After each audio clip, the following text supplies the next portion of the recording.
خوش آمدید۔ رسول اللہ صلی اللہ علیہ وسلم جب گفتگو فرماتے تو اس قدر سادہ اور عام فہم ہوتی ان کی بات کہ ہر شخص اسے سمجھ لیتا، اور خود ارشاد فرمائے رسول اللہ صلی اللہ علیہ وسلم نے کہ بات کرو تو اپنے مخاطبین کے فہم کے مطابق کرو، یعنی اپنی دانست اور عقل کے مطابق نہ کرو، کیونکہ کچھ لوگوں کو ہم جانتے ہیں یہ بھی شوق ہوتا ہے کہ وہ انتہائی بھاری بھرکم مشکل الفاظ کا استعمال صرف دوسروں کو متاثر کرنے یا اپنے علم کا روب جمانے کے لیے کرتے ہیں۔ مخاطب کے فہم کے مطابق بات کرنی چاہیے۔ رسول اللہ صلی اللہ علیہ وسلم کا معمول تھا کہ اگر گفتگو میں کوئی اہم نکتہ ہوتا تو اسے کم از کم 3 مرتبہ دہرا کے مختلف زاویوں سے صحابہ کو ذہن نشین کرواتے اور طویل گفتگو سے گریز فرماتے۔ حضرت جابر بن سامرہ رضی اللہ تعالیٰ عنہ سے روایت ہے کہ میں نے بھی، یعنی وہ اپنے بارے میں فرماتے ہیں کہ میں نے بھی رسول اللہ صلی اللہ علیہ وسلم کے پیچھے نماز پڑھی اور ان کے خطبات بھی سنے، آپ صلی اللہ علیہ وسلم کے۔ نماز بھی طویل نہیں ہوتی تھی اور خطبات بھی مختصر ہوتے تھے، لیکن یہاں وہ اجتماعی نمازوں کا ذکر کر رہے ہیں جہاں رسول اللہ صلی اللہ علیہ وسلم دوسروں کا بھی، بیماروں کا، زیادہ عمر کے لوگوں کا، سب کا خیال رکھتے۔ لیکن جب آپ صلی اللہ علیہ وسلم تنہا نماز یا قیام اللیل فرماتے تو وہاں معاملہ بالکل مختلف ہوتا، تمام شب عبادت میں گزارتے۔ حجۃ الوداع کے خطبے کو دیکھیں جو کہ اس قدر اہم ہے کہ قیامت تک کے لیے غالباً منشور حیات، اور وہ بھی آپ کو بہت طویل یا گھنٹوں پہ مشتمل نظر نہیں آتا۔ قرآن پڑھیں تو ایک ایک لفظ جامع مکمل، احادیث کا مطالعہ کریں تو بالکل یہی معاملہ، ٹو دا پوائنٹ، بالکل ایکوریٹ، جو بات کرنی ہے سمجھانی ہے بالکل وہی الفاظ کا چناؤ۔ ہماری تمام نیکیاں اور تمام برائیاں، تمام نظام ثواب و گناہ آس پاس موجود انسانوں سے ہمارا رویہ ہی مرتب کرے گا۔ گویا ہماری اپنی نجات کے لیے ہمارے آس پاس موجود لوگ اور ان سے ہمارا رویہ، ہمارا برتاؤ، ہمارا سلوک، ہماری گفتگو کس قدر ضروری ہے ہماری اپنی نجات کے لیے۔ اگر ہم سب سے الگ تھلگ ہو کر ان سب کو خود سے جدا کر کے صرف اپنے آپ کو عبادت تک محدود کر لیں تو پھر ان کے حقوق کا کیا جواب دیں گے جو عبادت سے زیادہ اہم ہے۔ یہ آس پاس موجود لوگ اگر ہمیں اچھے لگتے ہیں یا برے لگتے ہیں، رستہ انہی کے درمیان سے گزر کے جاتا ہے اللہ کی طرف کا۔ اور اگر اکثریت لوگوں کو آپ یہ سمجھیں کہ وہ آپ کو الجھاتے ہیں تو یہ بات درست ہے، الجھا دیتے ہیں۔ بہت سے لوگوں کی ضد، ان کا انداز، ان کی انا، ایگو، اور شاید اسی لیے دنیا میں قتل ہونے والوں کی جو اکثریت ہے، یعنی مقتول، ان کے بارے میں کہا جاتا ہے کہ وہ اپنی ضد کی وجہ سے، اپنے رویے کی وجہ سے قاتل کو یہ گھناؤنا جرم کرنے پر اکساتے ہیں، مجبور کرتے ہیں۔ وہ باتیں کرتے ہیں اس قسم کی، مجھے ہاتھ لگا کے دیکھو، مجھے مار کے دکھاؤ، بڑا آ گیا سمجھانے والا، دھمکی دینے والا، کیا کر لو گے تم، کر کے تو دیکھو۔ اکساتے ہیں کہ ان پہ غصہ کیا جائے، اور آپ غصہ کریں تو پھر وہ جو ایک لوگوں کا خاص گروہ ہوتا ہے معاشرے میں، ظاہر ہے کہ ایک ذہنی الجھن ہے، اس پہ بعد میں کبھی بات کروں گا، وہ آپ کو مزید اشتعال دلاتے ہیں کہ آپ ہاتھ اٹھائیں، اور ہاتھ اٹھاتے ہیں، آپ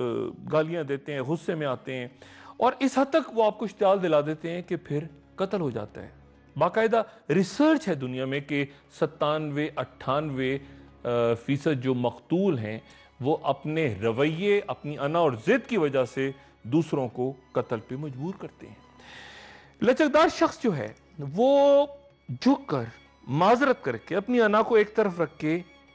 اس تمام یہ جو الجھاتے لوگ ہیں جو رستے میں آپ کو آتے ہیں، ملتے ہیں روز، ان سے الگ کر کے اپنے آپ کو آگے نکل جاتا ہے، مسکرا کے، درگزر کر کے۔ اور یہی سب سے بڑا امتحان ہوتا ہے کہ دوسروں کو اپنی نرمی، اپنی مسکراہٹ، اپنی محبت، اچھی گفتگو، خوبصورت الفاظ کے ہتھیار سے مجبور کر دیا جائے کہ وہ اپنا یہ رویہ ترک کریں۔ تصور کریں کہ ایک ضدی آدمی، بہت اکھڑ مزاج، بہت انا پرست شخص، مغرور، آپ سے مسلسل بد زبانی کرے، روز آپ کو گالیاں دے کر اشتعال دلاتا رہے کہ آپ بھی اسی انداز میں بھڑکیں، غصے میں آئیں، اسی طرح سے جواب دیں، ریئیکٹ کریں، لیکن آپ جواباً مسلسل مسکرا کے اچھے الفاظ میں رد عمل کا اظہار کرتے چلے جائیں، تو کیا ایک لمحہ ایسا نہیں آ جائے گا کہ آپ کو اکسانے والا یا تو تبدیل ہو جائے گا یا بیزار ہو کے اپنے آپ کو آپ سے دور کر لے گا؟ اگر یہ رویہ اس کی فطرت کا حصہ ہے، کیونکہ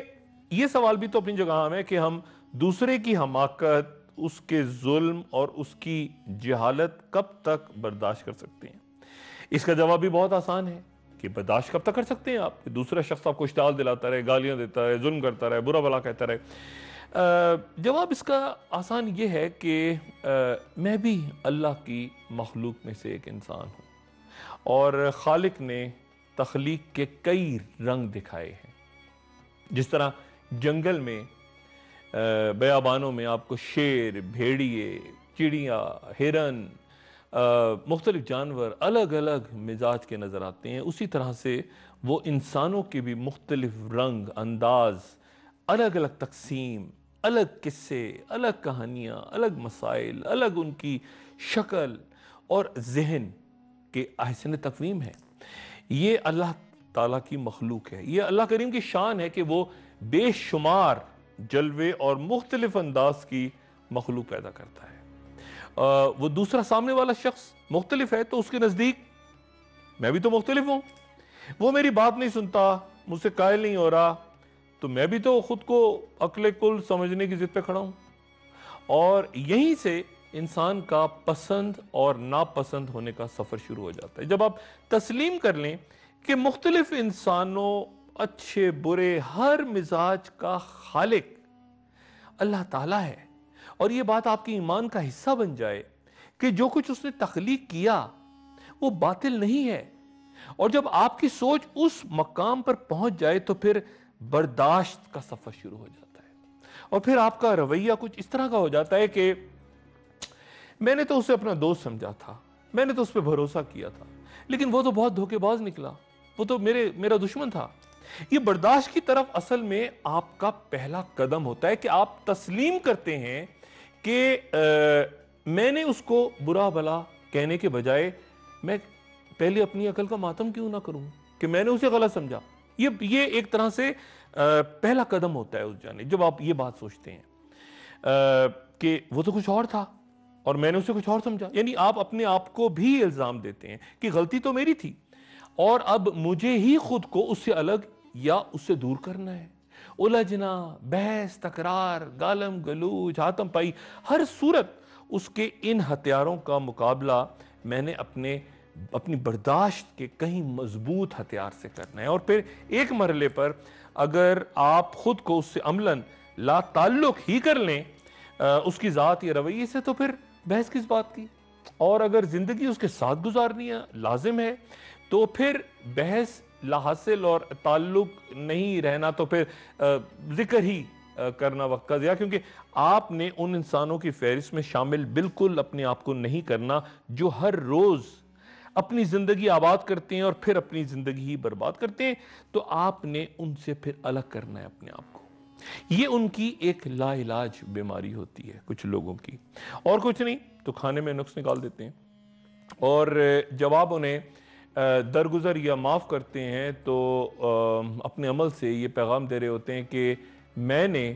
اپنی شخصیت، اپنی سوچ، اپنی فکر، اپنے عمل پر اسے حاوی نہیں ہونے دینا، مطلب وہ پابند نہیں کرے گا مجھے اس بات کا کہ میں نے کیا کرنا ہے، جو کچھ میں نے کرنا ہے خود سوچ کے کرنا ہے۔ اگر تعلق رکھنا، ساتھ رہنا مجبوری بن جائے تو، اور پھر آپ یہ میسج دیتے رہیں کہ میں نے اس کے ٹریپ میں نہیں آنا، میں نے اپنے عمل میں اس کا محتاج نہیں ہونا، یہ مجھے نہیں اکسا سکتا، یہ مجھے مجبور نہیں کر سکتا کہ میں بھی گالی دوں، یہ مجھے مجبور نہیں کر سکتا کہ میں غصے میں آؤں۔ کائنات میں کوئی بھی چیز، کوئی بھی شے بے مقصد، بے قاعدہ اور بے ترتیب نہیں ہے، یہ بات ذہن میں رکھیں۔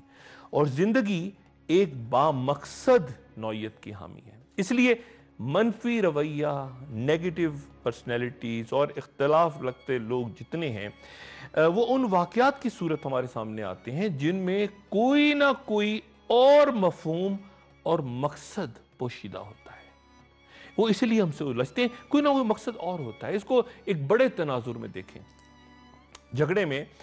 شریک ہونے والا ہر شخص کمزور ہوتا جاتا ہے۔ جو الجھتا ہے، گالیاں دے رہا ہوتا ہے، روز لڑ رہا ہوتا ہے، اب غور کریں، وہ کمزور ہوتا جاتا ہے۔ اور ایک قدیم چینی کہاوت ہے کہ جو شخص انتقام اور بدلے کی خواہش میں مبتلا ہو جاتا ہے وہ دو قبریں کھودتا ہے۔ ایک قبر اس کے لیے جس کے لیے وہ انتقام چاہتا ہے اسے لینا، اور دوسری قبر وہ اپنے لیے کھود رہا ہوتا ہے۔ میں نے ایک بار ایک پوسٹر پہ میں نے البرٹ آئنسٹائن کی تصویر کے نیچے لکھے دیکھا کہ عظیم لوگوں کو ہمیشہ معمولی ذہن کے لوگوں کی مخالفت کا سامنا کرنا پڑتا ہے زندگی میں۔ اور اس کے ساتھ ایک اور پوسٹر تھا، اس پہ لکھا تھا کہ یہ عبارت تحریر تھی کہ میں ان تمام لوگوں کا شکر گزار ہوں جنہوں نے میرا کام کرنے سے، میری مدد کرنے سے انکار کیا زندگی میں، اور یہی وجہ ہے کہ پھر میں نے خود اپنا کام اور اپنی مدد خود کی۔ آج کی گفتگو کا اختتام سورہ یونس کی 62ویں آیت پہ غور کی درخواست کے ساتھ۔ اللہ تعالیٰ فرماتے ہیں کہ بے شک جو اللہ کے دوست ہیں نہ ان کو خوف ہے اور نہ ہی وہ غمگین ہوں گے۔